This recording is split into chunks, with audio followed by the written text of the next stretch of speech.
국회 입법데이트의 이익성입니다.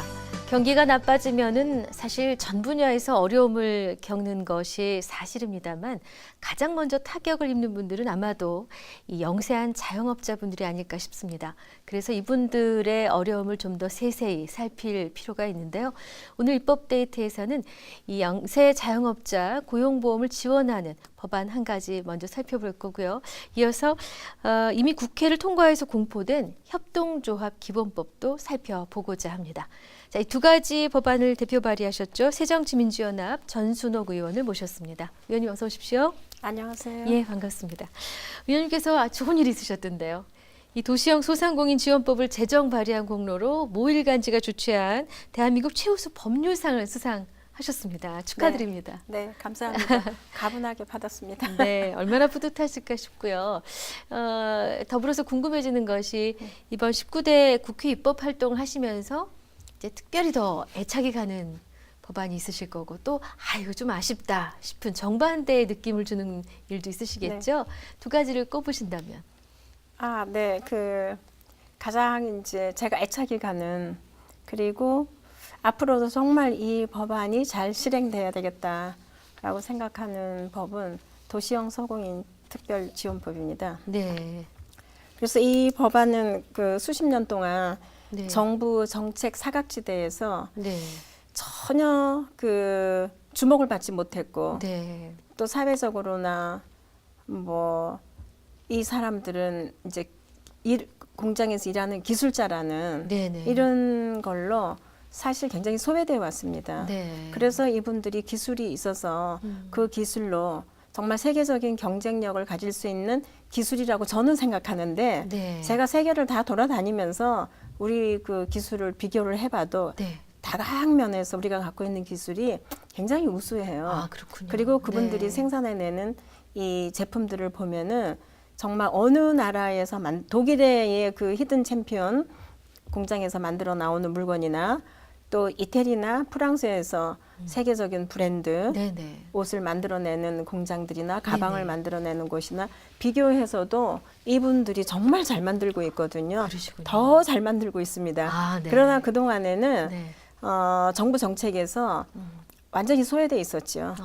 그래서 그분들의 기술을 발전시키지 못했는데 네. 이제 이 법이 그러한 우리나라에 숨어 있는 기술들, 도시에 있는 공장들의 이러한 것들을 획기적으로 네. 좀 바꿔놓을 수 있는 그런 계기가 될 거라고 생각을 합니다. 그래서 보람 있으시고 네. 좀 아쉬운 일이 있으시다면 아쉬운 네. 게 있다 하면은 사실 폐기물 처리하는 네. 종량제 예. 봉지가 있죠. 예. 근데 이거는 그래서 이게 폐기물 관리법 개정안이 사실 한노위에 네. 통과하지 못했습니다 아직. 네. 네.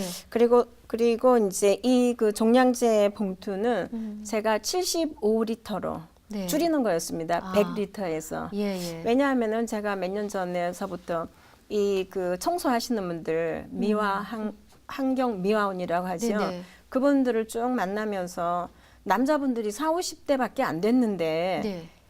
근골격계 이런 병들을 다 앓고 있는 거예요. 그러면서 60, 70대 어머니들이 왜 비가 올 때 쑤시고 아픈 것처럼 네네. 이분들이 그러한 신경통에서부터 근골격계를 앓고 계시더라고요. 네. 그래서 그 원인이 너무 무거워서 무거운 100리터짜리 비닐봉지가 가득 찬 거를 양쪽 손에다 들고 어깨에다 들고 또 차에다 태우고 그렇구나. 이러면서 네. 몇 년만 일을 하면은 그런 병이 다 생긴다는 거예요. 그래서 네. 실제로 이러한 100리터짜리는 사용하는 우리들에게는 굉장히 좋습니다.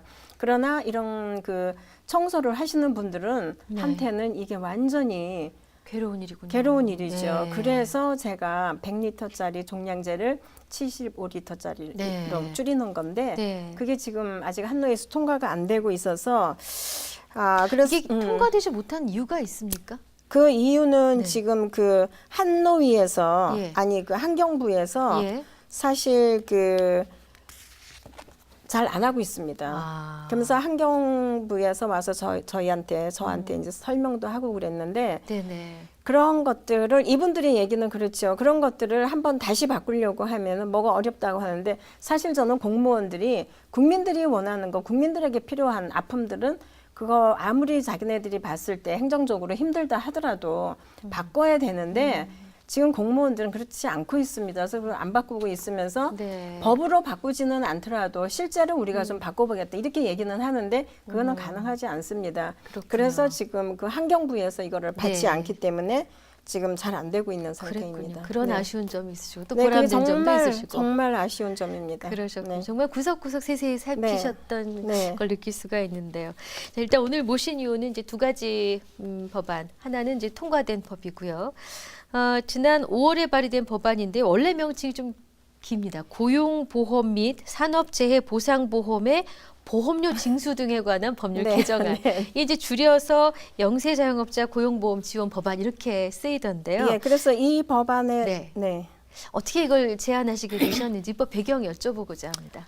네, 이 법안은 네. 이제 일부 개정안입니다. 네네. 근데 그 자영업자들의 경우 저소득 근로자들보다 임금 그 소득 수준이 네. 낮은 그 낮은 사람들이 네. 그리고 이 사람들은 실직의 가능성이 상당히 높습니다. 네. 왜냐하면 자영업이기 때문에 언제 문을 닫을지도 모르고 그렇죠. 언제 장사를 네. 그만둘지도 모르고 그래서 그렇게 이제 높은 반면에 네. 근로자와 달리 그 고용보험료 전체를 본인이 부담하도록 되어 있습니다. 아하. 그래서 그렇기 때문에 이 영세 자영업자들은 고용보험을 들지를 않고 있어요. 아, 네. 그래서 가입하지 않는 그 원인이 이것 때문에 굉장히 큽니다. 내가 돈을 다 내야 되기 때문에. 네네. 그리고 저소득 아주 그 근로자들보다 소득이 낮기 때문에 네. 사실 이런 거를 달달이 낸다는 거에 관심도 못 가지고 신경도 못 쓰고 있습니다. 맞습니다. 네. 그래서 제가 하는 거는 이에 그 근로자들이 사용하지 근로자들은 자영업자들이 그러니까 월 평균 소득액이 고용노동부 장관이 고시하는 금액 이하의 네. 자영업자에 대하여서 예. 국가가 네. 고용보험료의 일부를 지원할 수 있도록 하는 겁니다. 아, 일부를 전부 아니고. 예. 일부로 좀 그 지원 받도록 함으로 해서 네네. 영세 자영업자의 고용보험료 부담을 경감시켜 주는 거죠. 네네. 그렇게 됐을 때 미가입 자영업자들을 고용보험 제도에 편입시키게 되면은 그러면서 고용 안전망을 강화해 주는 겁니다. 그렇군요. 이게. 예. 근데 현행 자영업자 고용보험 제도가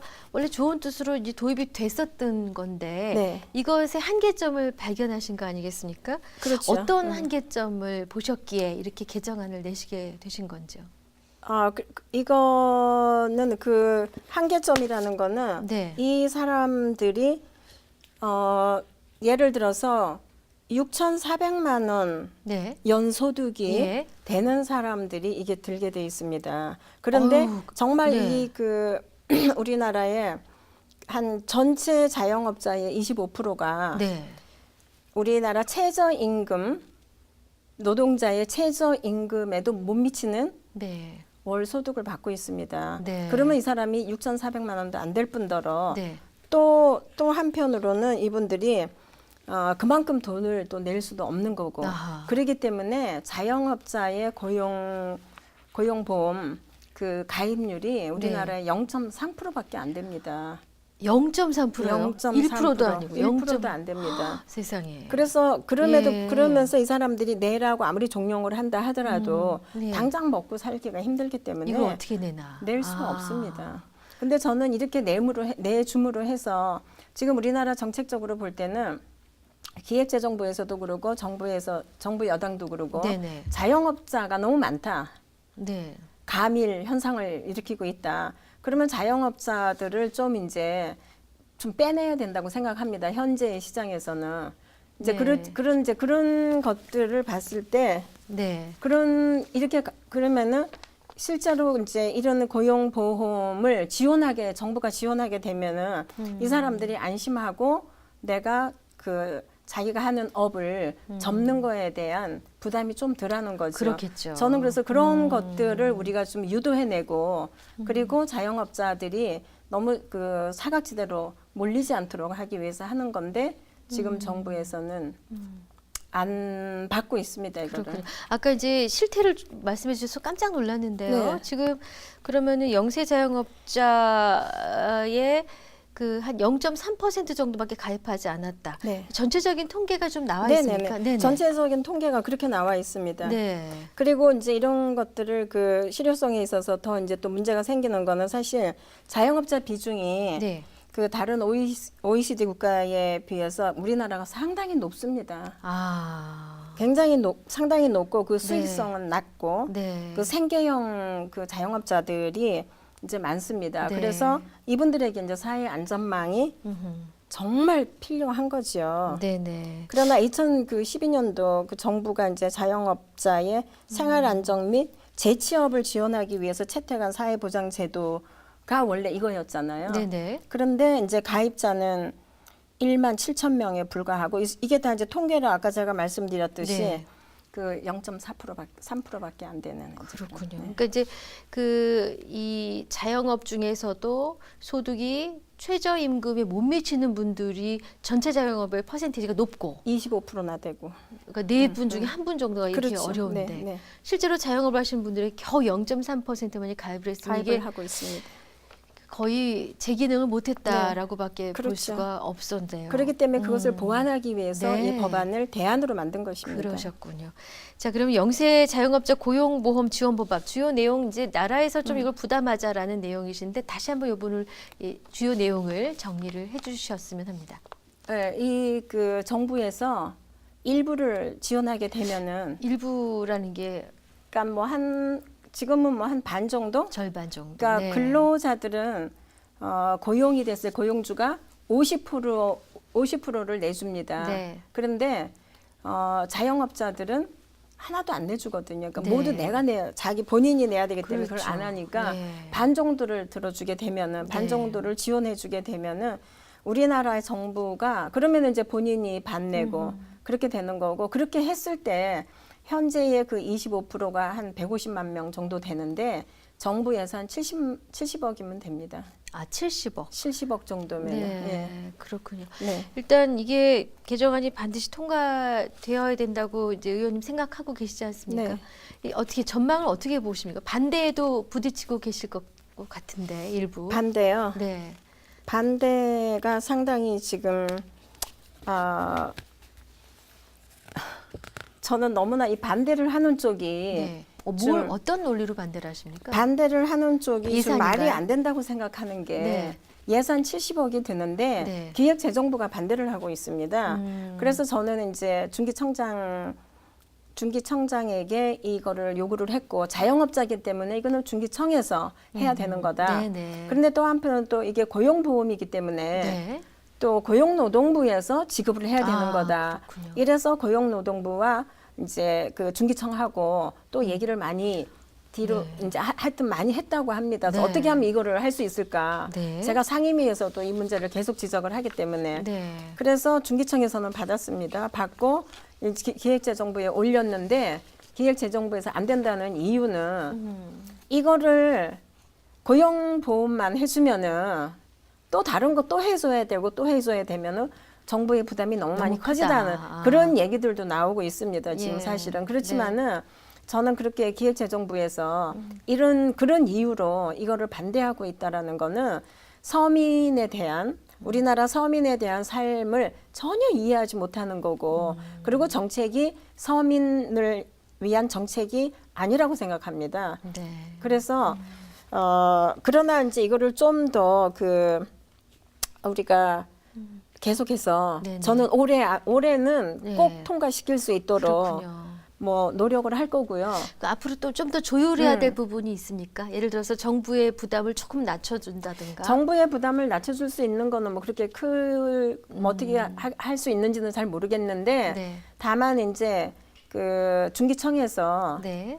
얼마나 그 설득력을 있게 하느냐가 문제고 네. 그래서 제가 작년에 국감 때 네. 예산을 그러면은 26억을 제가 그럼 올렸습니다. 70억에서 3분의 네. 1 정도. 네네. 그렇게 해서 그럼 먼저 이것으로부터 먼저 시작하는 건 어떠냐, 이 정도를 가지고. 예. 그렇게 했는데 중기청에서는 또 받았어요. 예. 근데 그게 기획재정부에서 또 거기 가서 또 잘렸습니다, 아, 지금. 그렇군요. 그런 이제 예산이 안 만들어지면은 법안이 통과된다 하더라도 예산이 수반되는 법안은 예산이 안 된다 하면은 이 법안을 그 상임위원회에서 통과를 또 안 시킵니다. 네. 그래서 지금 이게 걸려 있는데 어쨌든 올해는 제가 그 기획재정부도 좀 설득을 해야 될 것 같고요. 네. 그래서 꼭 통과시켜야 하실 될 일이 법이라고 생각을 많습니다. 합니다. 네. 네.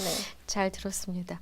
필요한 법안 말씀해 주셨는데 이 영세 자영업자 고용보험 지원에 관한 네. 법률 일부 개정안입니다. 네. 다음 소개할 내용은 협동조합 기본법이고요. 작년 5월에 개정안 발의하셔서 국회를 통과해서 12월 30일에 공포가 됐죠.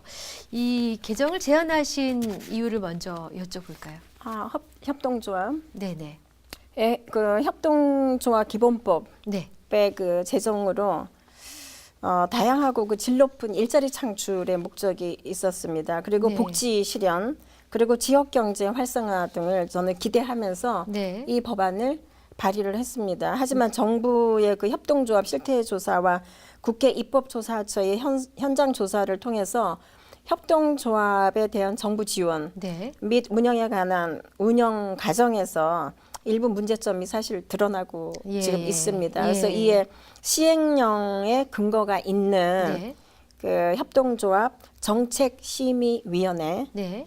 이제 법으로 상향 입법하고 그 위원장의 위상을 그 강화하고자 이제 이렇게 지금 네. 하고 있고요. 네. 또한 이제 비조합원에 대해서 일반 협동조합 그 사업 이용을 제한을 사회적 협동조합으로 할 경우 그 같은 수준에서 이제 이거를 조합원이 아니더라도 협동조합을 사용할 수 있는 자에게도 이용할 수 있는 네네. 이제 그렇게 만든 거거든요. 아, 그럼 지금은 조합원이 아니면 이용조차 안 됐습니까? 지금은 협동조합원이 아니면은 네. 협동조합에서 팔고 있는 물건을 네.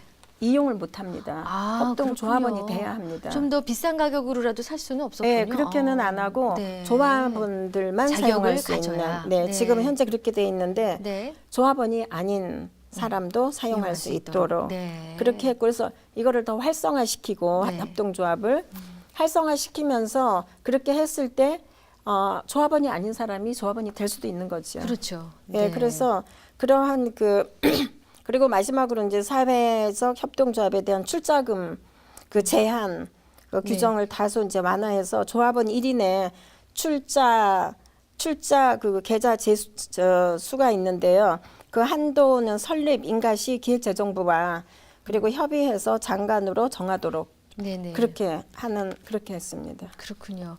지금 뭐 그 대략의 내용을 설명해 주셨는데 가장 잘 들리는 대목은 역시 비조합원도 이용이 가능토록 한 좀 더 그렇죠. 문을 네네. 활짝 좀- 열었다. 문을 좀 더 개방하고 네네. 그래서 비조합원인 사람들도 활용하면서 또 조합원이 될 수 그럴 수 있고 있죠. 예. 그거는 그 협동조합을 좀 더 이제 일반화시키자라는 그런 것도 있습니다. 그리고 협동조합 정책심의위원회를 법으로 이제 상향 입법하는 내용들이 들어있고 네. 이제 핵심 내용을 네. 전해주셨습니다. 자, 이제 그 이 협동조합 사업이 제대로 뿌리 내리기 위해서 어떤 먼저 이거 좀 선결해야 될 과제가 있을까요? 우리가 보통 뭐 사회적 기업 하면은 복지 사업을 한다라는 어떤 고정관념이 좀 있지 않았습니까? 앞으로 제대로 뿌리 내리고 지역 경제 활성화를 위해서 제대로 원동력이 하기 위해서. 되려면, 네, 네. 그 작년 말 기준으로 네, 보면은 협동조합 숫자는 6,251개로 네. 집계되어 있습니다. 네, 그래서 협동조합 기본법 제정 만 2년에 네, 이루는 이제 성과입니다. 사실 상당히 많아졌죠. 네. 그래서 이들 협동조합은 한 곳당 평균 5.8명의 아, 그 신규 일자리를 창출하는 아주 굉장히 일자리 창출이 많이 일어나는 그렇군요. 네, 그러한 야. 그 중에 또 하나이고요. 예. 그래서 우선은 이제 정부 차원에서 그 공공기관 우선 구매 제도 등 그 판로 확대, 네, 그리고 정책자금 이용 확대, 그리고 공공기관 및 그 기업의 사회 공헌기금과 네, 그러니까 연계한 자금 지원 확대 등을 이제 앞으로 해야 합니다. 네. 그래서 국회에서는 협동조합 활성화에 장애가 되는 법 개정 및 활성화를 네. 위한 입법을 더 앞으로 해야 될 것 같고요. 네. 그래서 그 평등과 분배의 상호 부조 네. 그런 등을 그 중시하는 시민의식의 성장 등 그런 것들이 되면 이제 삼박자가 서로 맞아야 이 법도 더 이제 그 활성화될 것 같습니다. 네, 협동조합 기본법 잘 뿌리 내리기를 네. 바라면서요. 끝으로 이제 새롭게 추진 중이신 입법 계획이 있으시면 짤막하게 여쭤보겠습니다. 아, 네. 네. 그 작년에 제가 네. 그 국감에서 홈플러스 이마트, 롯데마트 등 대형마트들이 이제 경품 그 행사를 미끼로 고객의 개인정보 수천만 아유, 건을 네. 불법 이제 수집을 해서 또 판매해온 사실들이 드러났습니다. 그렇죠. 그래서 국민들의 그 개인 정보를 보호할 수 있도록 네. 개인정보보호법을 또 개정할 예정입니다, 지금. 네, 네. 그리고 이런 것들은 또한 정부의 그 비정규직, 네. 종합대책 문제점을 사회적으로 공론화하고 또한 비정규직의 보호를 위한 또한 입법을 하고 관련법을 개정할 예정이고요. 네. 그 외에 이제 소상공인 및 소공인의 네. 삶의 질을 향상시킬 수 있는 제반 법률 등을 이제 또 개정을 하려고 지금 준비하고 아유, 있습니다. 바쁘시겠습니다. 자, 바쁘신 와중에 또 저희 프로그램 나와주셔서 감사합니다. 오늘 네. 고맙습니다. 네, 감사합니다. 네, 입법데이트 오늘은 새정치민주연합 전순옥 의원과 함께했습니다. 시청해주신 여러분 고맙습니다.